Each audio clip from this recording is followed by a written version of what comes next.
Hey guys! Magandang hapon! Welcome back po dito sa aking munting YouTube channel. Andito na naman nga po ako si Gandara, ang ka-legit awakad sa inyo na maghahatid ng latest update and fresh happenings about TVJ and legit awakad. And for today's video, ang pag-uusapan po natin ay patungkol po dito sa TV ratings ng TVJ at ng original 8 Bulaga at ng tahanang pinakamasaya ng Tape Inc. sa GMA7. But before that, narito po pala ang post ni Henyo Master Joey De Leon in January 6, 2024 na kung saan ay naka-front po ngayon talaga ang TVJ. Ayan, court orders, tape, GMA to stop using it Bulaga. Ayan, makikita po ninyo ang TVJ ay headline po talaga this January. So again, congratulations TVJ and legit awakad sa patuloy niyo pong pagsuporta at hindi pag-iwan sa TVJ. Samantala ngayon naman nga pag-usapan natin ang patungkol dito sa TV ratings ng TVJ na kung saan nananatili po na sila ay number 1 na numero 1 sa TV ratings. So nais ko po silang i-congratulate sapagkat ngayong buwan ng January, hindi pa rin napapalitan, TVJ po ang tunay na hari ng tanghalian. And we're hoping ka-legit records na sana sa mga susunod pa. Since nasa atin na po ang titulong Itbulaga, mas mapataas pa po natin ang bongga ang TV ratings ng TVJ. Nais ko rin po i-congratulate ang Showtime sapagkat kahit po wala gasinong ganap sa Showtime ay nauungusan pa rin nila. Ang Tape Inc. na ngayon ay uhaw na uhaw sa atensyon. Gumagawa ng issue. Kunyari, nadudulas na isinisigaw ang Itbulaga. Tapos ngayon, patuloy pa rin nilang ipinaglalaban ang Itbulaga. Aapila pa din daw po sila at hindi pa tapos ang laban. Kaya sa mga nagsasabi dyan na hindi pa rin makamove on ang TVJ ang mga legit na records kasi hindi pa rin po makamove on ng tape. Paano namin titigilan sila kung sila mismo ayaw tigilan at lubayan ang TVJ? Anyway, eto nga po ka-OG ang Noontime Showdown 2024. Noong January 6, 2024, araw po ng Sabado, ang source po nito ay AGVNL sa Nutam. So, ang Itbulaga po ng TVJ original, mayroon pong 4.4%. Samantala, pumapangalawa naman ang It Showtime na mayroon pong 4.3%. So, congratulations sa dalawang noontime show na original, Showtime po at Itbulaga. Makikita naman natin dito na nakulelat at nangamote ang tahanang pinakamasaya with 3.2% kahit na meron pong mga nag-aabang din talaga kung ano ang ipapalit nilang title. So kumbaga kahit po mayroong mga curious ano ang ipapalit nilang title ay wala pa rin pong naging epekto, no? Hindi pa rin po nayanig ang ratings ng TVJ.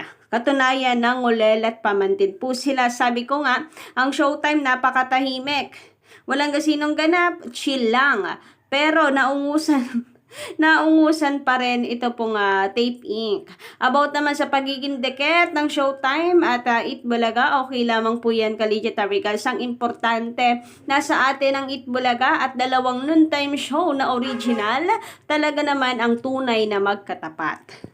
Magkalaban, magkaribal sa noontime. Itong tahanang pinakamasaya parang saling pusa. Samantala, January 5 naman, 2024, ka-legit records. Araw po ito ng Friday. So, nangunguna pa rin po tayo ka-legit records and almost kalahati ang atin pong lamang dito sa tahanang pinakamasaya ng taping. Congratulations again, TVJ. Grabe nga naman yon. So, meron po tayo ditong 4.5%. Samantalang ang GTV A to Z Kapamilya Channel ng Showtime ka-legit records ay meron pong 3.4%. So, multi-channel na po ito. Samantalang ang tahanang pinakamasaya ay meron lamang pong 2.9%. So, nangungulelat pa din ang tahanang pinakamasaya ng GMA7. And alam nyo guys, ngayon parang normal na siya lamang tingnan kasi nga lagi naman na mababa ang ratings ng tahanang pinakamasaya. Pero yung totoo guys, hindi ito dapat normal. Kasi sila, isipin mo ha, sila po yung nasa widest reach na channel. Pero sila yung nangungulelat. So, kumbaga, kung tumaas man po ang ratings nila, hindi nakakagulat yun eh. Kasi nasa widest reach sila. Pero yung nasa widest reach tapos sila yung kulelat, ito yung tunay na nakakagulat. Ibig sabihin ay maunti talaga ang viewers, maunti talaga ang supporters nila. Yung iba no choice dahil talagang yan lang ang pwede nilang mapanood sa noon time. Anyway, dumako naman po tayo ngayon sa pagbabasa ng mga komento. Mula po kay Sir Joel G, yung comment nating babasahin tonight. Sabi niya dito, sana ginamit na lang nila yung it, di naman maghahabol ang TVJ. Diyan, eto ang tape. Confident kasi sila na mananalo. Kaya hindi handa, walang plan B. Well, dalawa lang yan no? Masyado nga pong confident na masyado mataas ang tingin sa sarili. Kaya hindi po naghanda. Po pwede rin namang hanggang doon lang talaga ang IQ ng creative team nila. Na pinaghandaan naman na nila noon, pero hanggang doon lang talaga ang kaya ng mga creative team nila. So, yun yung masasabi ko dito. Dalawa lang yan. And I go dito sa yun lang talaga ang kaya nila. Sapagkat kung pagdating po sa plan B, laging meron yan. Doon pa lamang po sa presko nila, tinanong na kung sakasakali na magpapalit sila ng pangalan, anong ipapalit nila. Sinabi na doon ni Attorney Maggie na ang creative team na daw po nila ang bahala at nakatoka doon. Meaning, ay sinabihan na rin nila ang creative team.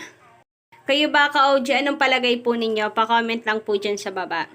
Samantala, sabi naman ni Sir Roy Mesiano Mogol, magandarang gabi, haha, paulit-ulit lang ang commercial ng tape. Paulit-ulit lang pala, kaya humahaba yung oras at minutes ng commercial nila.